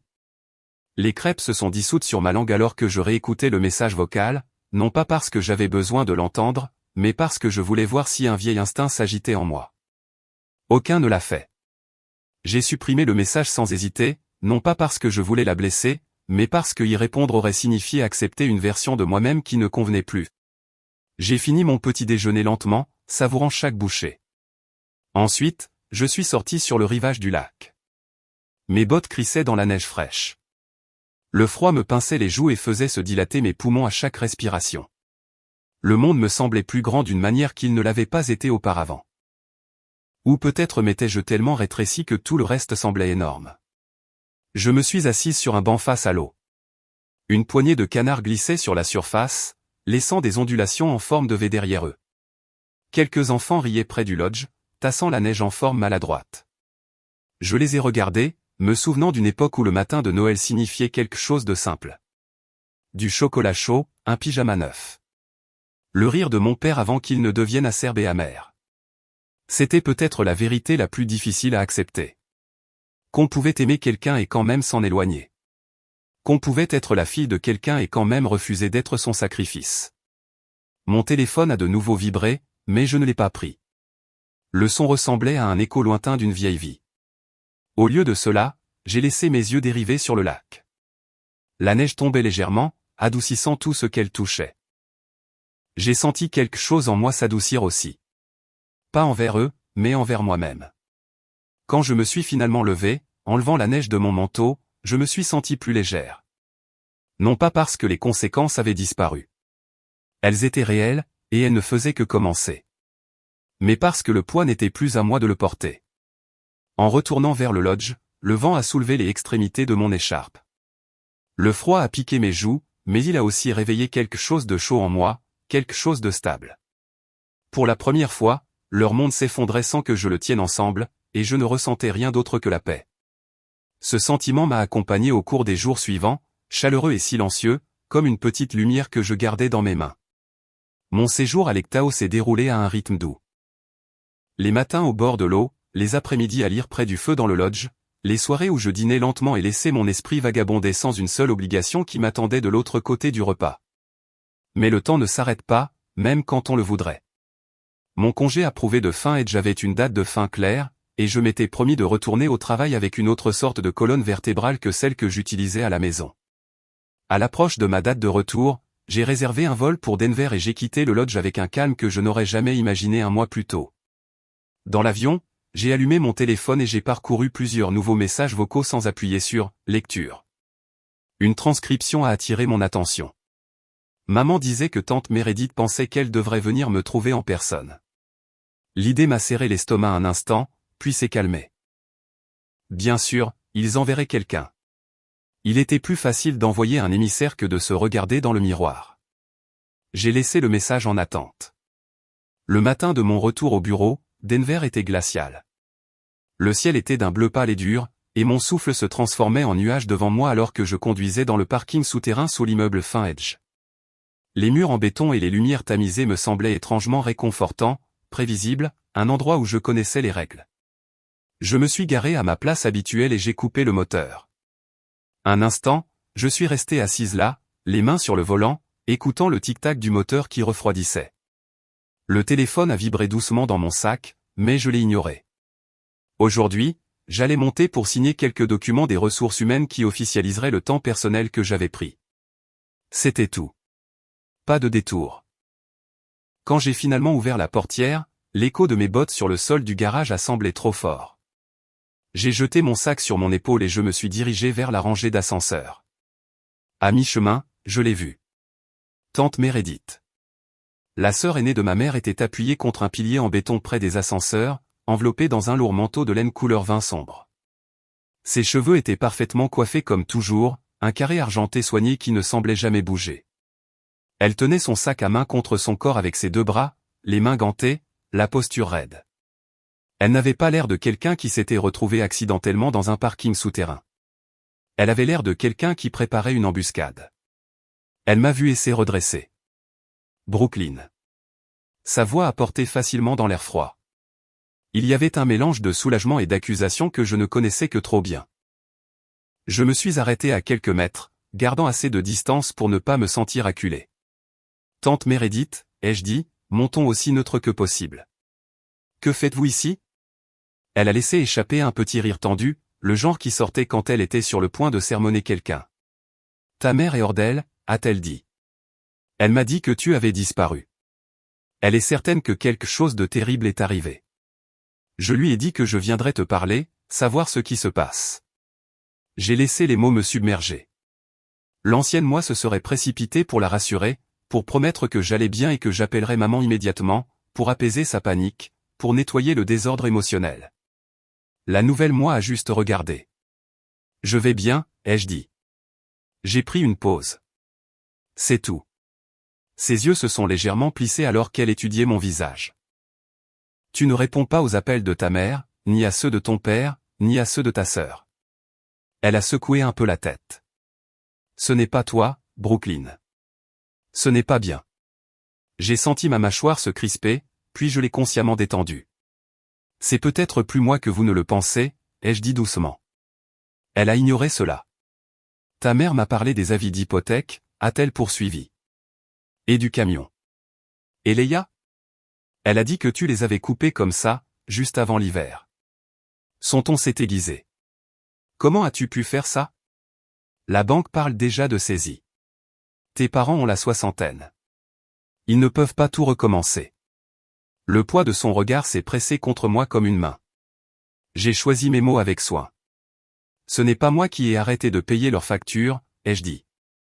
C'est moi qui les payais depuis des années. Ce n'était jamais ma responsabilité au départ. Sa bouche s'est crispée. Oh, allez, a-t-elle dit. Les familles s'entraident. C'est ce que nous faisons. Tes parents ont tout fait pour toi quand tu étais petite. Ton père s'est tué au travail. Ta mère a renoncé à ses rêves pour vous, les enfants. Maintenant, ils ont besoin de toi, et tu agis comme s'ils étaient des étrangers. Des souvenirs m'ont traversé l'esprit. Papa assis sur le canapé, fatigué et distant. Maman pleurant dans la cuisine à propos de l'argent pendant que je faisais la vaisselle à 12 ans. Tante Meredith me disant quand j'étais adolescente que je ne devais pas répondre, que les problèmes d'adultes ne me regardaient pas, alors même qu'ils me confiaient de plus en plus de ces problèmes à régler. Je ne dis pas qu'ils n'ont jamais rien fait pour moi, ai-je répondu. Je dis que j'ai porté leur choix sur mon dos pendant 8 ans. J'ai payé leur maison. J'ai payé ce camion. J'ai payé les aventures spirituelles de Leia. Et ils se sont tenus dans leur salon et ont ri de la façon dont j'étais leur bête de somme. Tante Meredith a légèrement tressailli. Alors tu as vu ça? A-t-elle murmuré. Bien sûr qu'elle savait. Bien sûr que maman l'avait appelé dès que la vidéo était passée. Je l'ai vue, ai-je dit, et j'ai entendu Leia dire qu'elle souhaitait que je disparaisse. Vous l'avez entendu aussi, n'est-ce pas? Elle n'a pas répondu. Au lieu de cela, elle a redressé les épaules et a changé de tactique, sa voix s'adoucissant d'une manière qui ne correspondait pas à la dureté de ses yeux. Ta mère n'est pas parfaite, a-t-elle dit. Ton père non plus. Personne d'entre nous ne l'est. Nous disons des choses que nous ne pensons pas quand nous sommes frustrés. Mais les abandonner comme ça, Brooklyn, tu le regretteras si quelque chose arrive. Tu le regretteras s'il ne passe pas l'hiver, si la maison est saisie, si le stress les atteint. Voilà le tableau qu'elle voulait peindre. Non pas de mes parents en tant qu'adultes avec leur libre arbitre qui avaient pris des décisions irresponsables, mais en tant que victime fragile dont le bien-être dépendait entièrement de ma volonté de continuer à me sacrifier. J'ai pensé au docteur Henry Callaway, mon thérapeute d'il y a des années, me disant d'une voix calme que j'avais été parentifié, que j'avais été rendu émotionnellement responsable de personnes qui auraient dû être responsables d'elles-mêmes. À l'époque, j'avais à moitié rejeté l'idée. Maintenant, elle résonnait comme une cloche en moi. J'ai regardé tante Meredith fixement. Si quelque chose arrive parce qu'ils n'ont pas payé leur propre facture, c'est de leur faute, ai-je dit. Pas de la mienne. Je ne suis pas le parent ici. Je suis leur fille. C'est ce que j'étais censé être depuis le début. Elle m'a regardé, étonné, comme si j'avais une tête de plus. Elle a essayé un autre angle. Que diront les gens, a-t-elle murmuré. Quand ils découvriront que tu as laissé tes parents vieillissants se débattre comme ça, que pensera notre famille? Nos amis de l'église, les voisins. J'ai failli sourire, bien qu'il n'y ait aucune joie là-dedans. Tante Meredith, ai-je dit doucement. Cela ressemble à votre préoccupation, pas à la mienne. J'ai vécu ma vie comme une campagne de relations publiques pour eux pendant trop longtemps. C'est fini. Ses yeux se sont agrandis. Tu es cruel, a-t-elle dit. Ce n'est pas toi. Ce Lodge, ou cet ami de Leia, ou ce thérapeute à toi t'ont mis des idées dans la tête. Je ne sais pas qui t'a appris à être aussi égoïste, mais tu dois reprendre tes esprits. Les mots auraient pu autrefois atterrir comme des coups. Maintenant, ils sont tombés quelque part à mes pieds à la place. Personne ne m'a appris à être égoïste, ai-je dit. Je me suis finalement appris à arrêter de brûler ma propre vie pour garder tout le monde au chaud. Un instant, le seul son dans le garage était le bourdonnement d'un ventilateur et l'écho faible d'une portière de voiture qui se fermait au loin. Son expression s'est durcie. Alors c'est tout, a-t-elle dit. Tu laisseras la banque prendre la maison. Tu laisseras ton père perdre son camion. Tu laisseras ta sœur s'effondrer et tu t'en iras. C'est ce que tu me dis. J'ai soutenu son regard. Je les laisserai faire face aux conséquences de leur propre choix, ai-je répondu. Je ne continuerai pas à les protéger de la réalité au détriment de ma santé mentale ou de mon avenir. Elle a secoué la tête lentement. La déception a rangé avec soin sur ses traits. Tu le regretteras un jour, a-t-elle dit. Quand ils ne seront plus là, quand tu seras debout devant une tombe, quand tu n'auras plus de chance de réparer ça. L'image qu'elle a peinte a tiré sur un vieux réflexe en moi. Une peur de la perte permanente, des erreurs impardonnables. Un instant, ma gorge s'est serrée. Puis j'ai repensé à la vidéo, à 3 personnes qui m'avaient vivante, généreuse et volontaire, et qui avaient quand même choisi de me démolir dans mon dos. J'ai inspiré et j'ai expiré.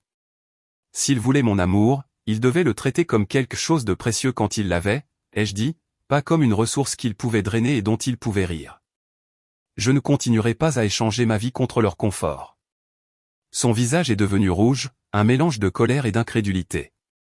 Tu fais une terrible erreur. Peut-être, ai-je dit, mais ce sera mon erreur, pas la leur. Sur ce, je l'ai contourné et je me suis dirigé vers l'ascenseur. Mon cœur battait un peu plus vite, mais mes pieds n'ont pas faibli. Tante Meredith s'est retournée sur place. Brooklyn, a-t-elle crié après moi. N'ose pas raccrocher au nez de ta famille comme ça. J'ai appuyé sur le bouton de l'ascenseur et j'ai senti la légère vibration alors que la cabine descendait. Je me suis retourné vers elle une dernière fois. Je ne raccroche pas, ai-je dit doucement. Je pose juste enfin le téléphone. Les portes de l'ascenseur se sont ouvertes. Je suis entré, la lumière fluorescente m'inondant. Elle est restée plantée sur le béton, me fixant comme si elle ne reconnaissait pas la femme en face d'elle. Juste avant que les portes ne se ferment, j'ai dit la dernière chose que j'avais besoin de dire. Je ne suis plus responsable de leur choix. Sa bouche s'est ouverte, mais quels que soient les mots qu'elle s'apprêtait à me jeter, ils ont été coupés lorsque les portes se sont refermées et scellées.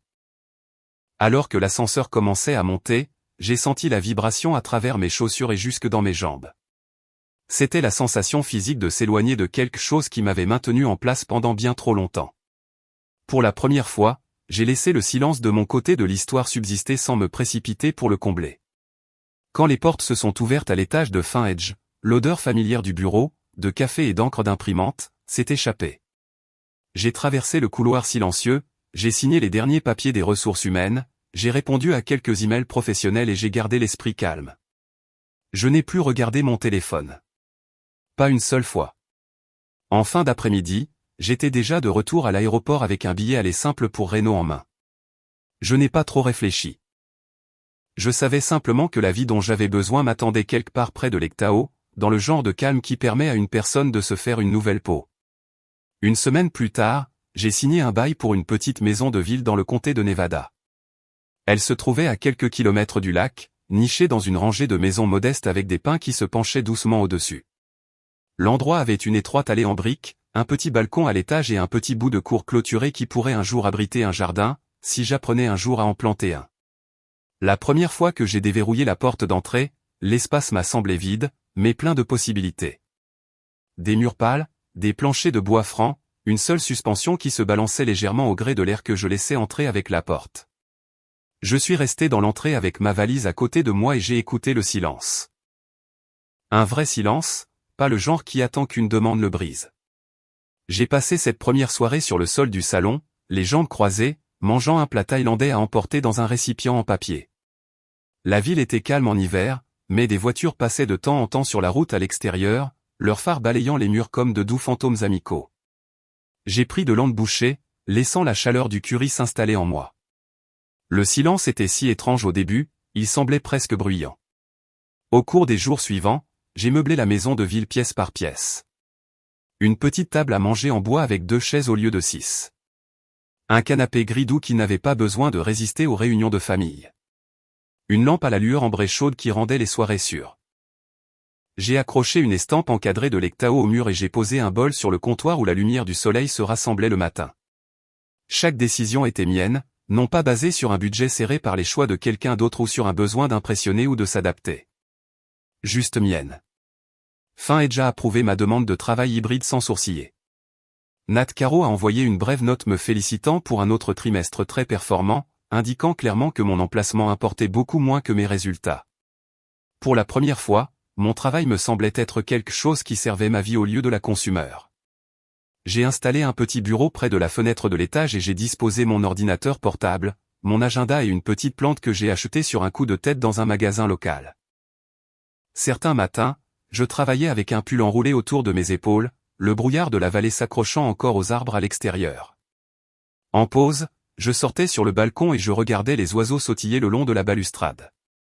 C'était presque décadent, ce rythme tranquille. Mais la guérison ne se fait pas en ligne droite. L'ancien monde essayait toujours de me ramener. Le premier message vocal est venu de Leia 2 jours après mon emménagement. J'ai vu son nom sur l'écran, je l'ai fixé sans émotion, et je l'ai laissé aller sur la messagerie vocale. Plus tard, quand je l'ai écouté, sa voix était chuchotée et frénétique. Le médium a dit, si tu ne rentres pas bientôt à la maison, tout s'effondrera. Il a dit, ton énergie fracture notre maison. S'il te plaît, tu dois revenir avant le prochain cycle lunaire. Rien ne va. Rien de tout cela ne va. Ces mots se sont transformés en un gémissement à la fin. Un son qui m'aurait autrefois envoyé directement à ses côtés. Maintenant, il m'a submergé comme de l'eau froide, vivifiante et clarifiante. Je l'ai réécouté une fois, non pas pour ressentir de la culpabilité, mais pour comprendre à quel point j'avais passé ma vie à répondre à sa peur comme si c'était un fait. Puis je l'ai supprimé. Le message vocal suivant est arrivé le lendemain matin du numéro de papa, mais je ne l'ai pas écouté. Je l'ai supprimé avant que l'aperçu ne puisse finir de se charger.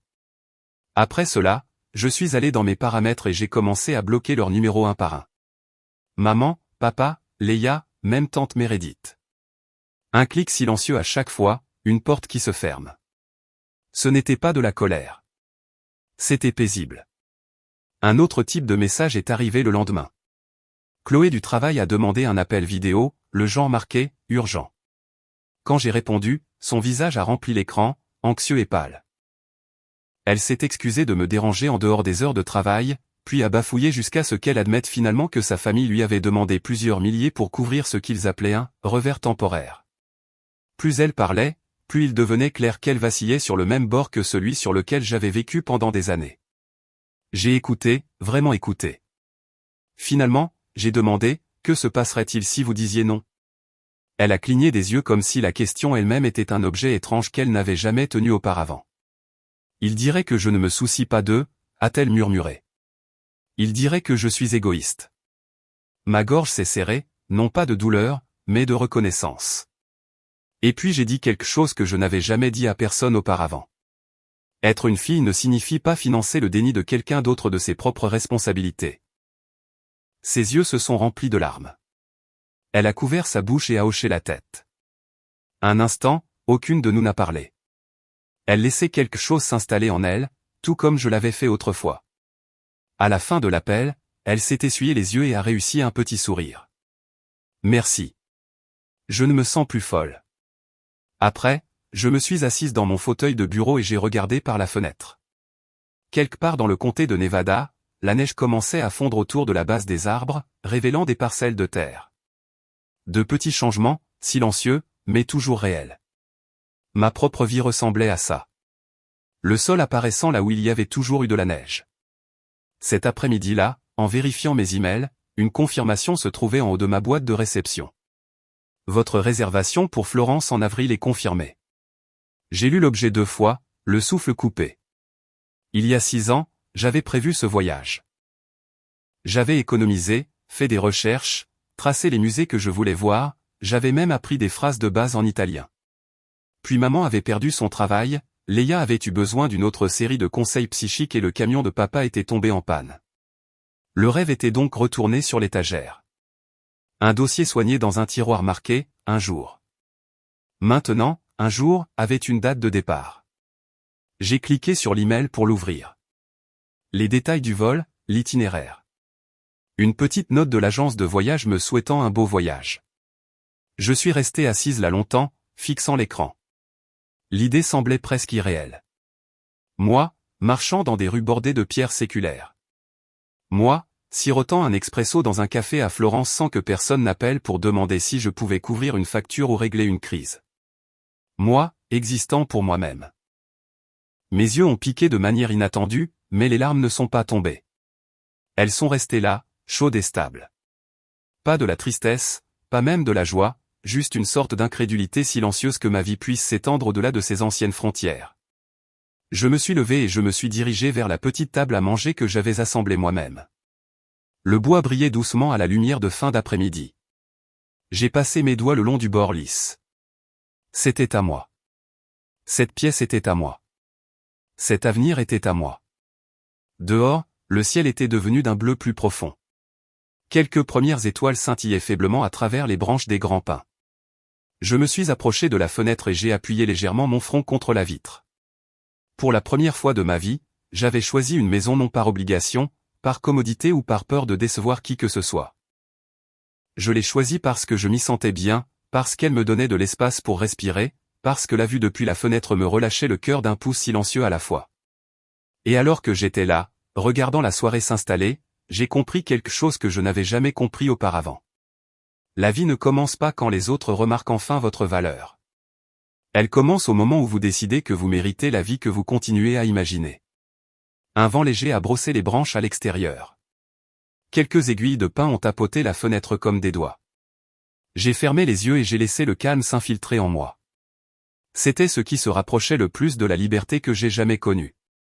Le temps a passé et ce sentiment ne s'est pas estompé. Il s'est approfondi, comme des racines qui s'installent dans la terre. L'hiver a étendu une douce couverture sur le comté de Nevada. Les pins à l'extérieur de ma maison de ville ont bougé sous le poids de la neige. Et parfois, tôt le matin, quand le soleil glissait à travers les branches juste comme il faut, c'était comme si le monde entier retenait son souffle avec moi. Un après-midi tardif, j'étais assise dans mon petit salon avec une tasse de thé, regardant la lumière s'estomper sur les arbres. La maison sentait encore légèrement la peinture fraîche et les meubles neufs, ce mélange chaleureux de possibilités et de bois. Mon ordinateur portable était ouvert sur la table basse. Les emails professionnels effacés, les confirmations de voyage soigneusement classées dans un dossier que j'avais nommé « Italie enfin ». Une notification a retenti dans le coin de l'écran. Un nouvel email. J'ai failli l'ignorer. Puis j'ai vu l'expéditeur, Capitaine Ross, caserne de pompiers 12. J'ai cliqué pour l'ouvrir. Son message était simple mais plein de chaleur. Il me remerciait à nouveau pour le dîner de la veille de Noël qui était arrivé de manière inattendue à la caserne. Il a écrit sur la façon dont son équipe avait été programmée pour travailler pendant les vacances, loin de leur propre famille, et que le repas traiteur avait semblé être un petit miracle. Il a dit qu'il ne savait pas qu'il avait envoyé au début, seulement que quelqu'un avait pensé à eux. Quand ils ont finalement remonté la piste jusqu'à moi par l'intermédiaire du traiteur, il a dit qu'il voulait que je sache que la nourriture avait duré toute la nuit, qu'ils avaient ri et raconté des histoires autour de la table, que pendant quelques heures, la caserne avait moins ressemblé à un lieu de travail et plus à un foyer. J'ai relu les lignes lentement, sentant une oppression dans ma poitrine que je n'avais pas prévue. Toutes ces années, je m'étais dévoué pour des gens qui ne l'appréciaient pas. Et pourtant, un seul acte redirigé au bon endroit s'était épanoui en quelque chose de gentil et de sincère. J'ai été frappé de voir que le même argent, le même effort, avait suscité plus de gratitude en une nuit de la part d'étrangers que ma famille ne m'en avait montré en 8 ans. J'ai tapé une courte réponse le remerciant pour son service et lui disant que son email signifiait plus pour moi qu'il ne le savait. En appuyant sur « Envoyer », un petit sourire s'est dessiné au coin de ma bouche. C'était comme si l'univers me confirmait tranquillement que je n'étais pas devenu froide ou cruel en m'éloignant. J'avais simplement cessé de verser dans un puits sans fond. Plus tard dans la soirée, j'ai sorti ma valise du placard de la chambre et je l'ai posée sur le lit. C'était le même sac bleu marine que j'avais utilisé pour les voyages d'affaires et les visites précipitées à la maison. Mais cette fois, il semblait différent, plus léger. Ce n'était plus un symbole d'évasion ou de devoir. C'était le réceptacle d'un choix. Mon voyage en Italie n'était que dans quelques semaines. Florence d'abord, puis des trains pour de petites villes que je n'avais vues qu'en photo. La Toscane, Sienne, peut-être une excursion d'une journée à Venise si je me sentais aventureuse. L'itinéraire était imprimé sur ma commode, mais je savais que je me laisserais dériver où je voulais une fois arriver. Pour une fois, il n'y avait pas de calendrier de quelqu'un d'autre enroulé autour du mien. J'ai ouvert la valise et j'ai commencé à plier des vêtements. Quelques robes qui me faisaient me sentir bien dans ma peau. Des chaussures confortables pour flâner dans les rues pavées, une veste légère car le printemps en Italie pouvait encore être frais le soir. En rangeant chaque article dans la valise, je pouvais sentir une version plus jeune de moi-même regarder, les yeux écarquillés d'une sorte d'admiration. 6 ans plus tôt, j'avais plané au-dessus d'un autre email de confirmation pour des vols vers Rome, puis j'avais fermé l'onglet et transféré l'argent sur le compte de mes parents à la place. Il y avait eu des factures en retard. Il y avait eu une réparation inattendue. Il y avait toujours eu quelque chose. Cette fois, il n'y avait que moi. Mon téléphone s'est allumé sur la table de chevet, l'écran tourné vers le haut. Pour une fois, ce n'était pas un numéro que je reconnaissais d'Aurora. Cela avait été bloqué depuis longtemps. L'aperçu montrait un message de Chloé. Elle avait finalement dit à sa famille qu'elle ne pouvait pas envoyer l'argent qu'ils voulaient. Elle a écrit sur leur colère et leur déception et sur certaines choses cruelles qu'ils avaient dites. Puis elle a écrit qu'elle avait dormi toute la nuit pour la première fois depuis des mois. Je lui ai envoyé quelques mots simples de soutien. Je lui ai dit que parfois, la première nuit où l'on dort bien après avoir posé une limite fait mal et guérit en même temps. Nous portions les deux sensations pendant un certain temps. Cela ne rendait pas le choix mauvais. Cela le rendait humain. Après l'envoi du message, j'ai mis le téléphone en mode silencieux et je l'ai laissé là. Plus de précipitation pour vérifier chaque son. La dernière pièce de ma vieille vie à arriver est venue par la poste quelques jours avant mon vol du 20. C'était une épaisse enveloppe transférée de mon ancienne adresse de Denver. À l'intérieur se trouvait un avis de la société de crédit hypothécaire adressé à mes parents avec mon nom en petites lettres sur une ligne autrefois intitulée « Co-emprunteur ». Les mots étaient secs. En retard, pénalité évaluée, défaillant. Il fut un temps où ces mots m'auraient envoyé dans une spirale, me précipitant pour tout réparer avant que quiconque dans le quartier ou la famille élargie ne le découvre. Maintenant, j'ai posé la lettre sur la table, je me suis assise et je l'ai regardée calmement. Mon nom avait été attaché à cette maison, mais ma vie ne l'était plus. J'ai sorti un stylo et j'ai écrit une courte note à la banque, retirant mon nom de toute communication future et leur rappelant que je ne contribuais plus à ce prêt. Les conséquences, ai-je écrit, appartenaient aux propriétaires principaux. Je l'ai posté le lendemain avec un sentiment de libération tranquille. Ce soir-là, j'ai allumé une bougie au centre de ma nouvelle table à manger. La flamme vacillait, projetant de douces ombres sur la pièce. La maison semblait habitée maintenant. Une couverture jetée sur le canapé. Une paire de pantoufles près de la porte. Une pile de livres sur la table basse. Aucune trace de chaos, pas de pile de factures non ouvertes qui appartiennent à quelqu'un d'autre. Je me suis assise à table et j'ai pensé au mot « bête de somme ». À la désinvolture avec laquelle papa l'avait dit, à la facilité avec laquelle maman en avait ri, à la confiance avec laquelle Léa m'avait souhaité de disparaître, certaine que sa vie s'épanouirait à la seconde où la mienne cesserait de croiser la sienne. J'avais été leur bête de somme. Il n'y avait aucun doute là-dessus. J'avais porté leur poids. Mais quelque part en cours de route, j'avais oublié que j'étais aussi ma propre personne. Une femme avec ses propres rêves, désirs, peurs et joies. Pas un personnage dans leur histoire, mais le personnage principal de la mienne. C'était la révolution silencieuse. Pas la décision d'arrêter de payer. Pas le voyage à l'Ectao. Pas même la vidéo que j'ai renvoyée avec ces 2 petits mots, « vœux exaucés ». La vraie révolution a été le changement dans la façon dont je me voyais. Je ne disparaissais pas. Je réapparaissais dans ma propre vie. Quelques nuits avant mon vol, je me tenais dans le salon avec ma valise emballée près de la porte. Par la fenêtre, je pouvais voir la forêt au-delà du complexe de maisons de ville. Des troncs sombres et des branches argentées gravées contre un ciel parsemé d'étoiles. La neige s'accrochait encore par plaques. Elle disparaîtrait bientôt, mais pour l'instant, elle tenait bon. Sur la table basse se trouvait mon ordinateur portable, toujours ouvert sur l'email du capitaine Ross. À côté, mon itinéraire imprimé pour l'Italie. Derrière moi, le doux bourdonnement du chauffage et le faible tic-tac de l'horloge de la cuisine. Je me suis approché de la fenêtre et j'ai appuyé légèrement ma paume contre la vitre. Mon reflet me fixait. J'ai failli ne pas reconnaître la femme là, non pas parce que mon visage avait tellement changé, mais parce que la tension autour de mes yeux s'était relâchée, la crispation constante de ma mâchoire s'était détendue. Je ressemblais à quelqu'un qui avait enfin cessé de se tenir à l'arrière de sa propre vie. À ce moment-là, j'ai pensé à toutes les personnes qui étaient encore assises dans des cuisines comme celles que j'avais autrefois. Les téléphones qui vibrent, les voix de la famille qui s'élèvent, quelqu'un qui leur dit qu'ils sont égoïstes de vouloir un simple morceau de paix, quelqu'un qui les appelle une bête de somme, trop émotif, trop sensible, trop, ou pas assez. Si l'un d'eux écoutait, si l'un d'eux tombait un jour sur mon histoire, je savais exactement ce que je leur dirais. J'ai inspiré lentement et j'ai expiré. Sentant mes épaules se détendre. Je n'ai pas disparu du monde. J'ai seulement disparu du rôle qu'ils ont essayé de me forcer à jouer pendant 8 ans. Et ça, au final, c'était la vengeance la plus honnête que j'aurais pu choisir. Si on vous a déjà dit que vous étiez trop ou pas assez pour votre propre famille, souvenez-vous de ceci. Le silence peut être un pouvoir et la vérité peut être la vengeance la plus bruyante. Dites-moi dans les commentaires ce que l'intégrité signifie pour vous et d'où vous écoutez.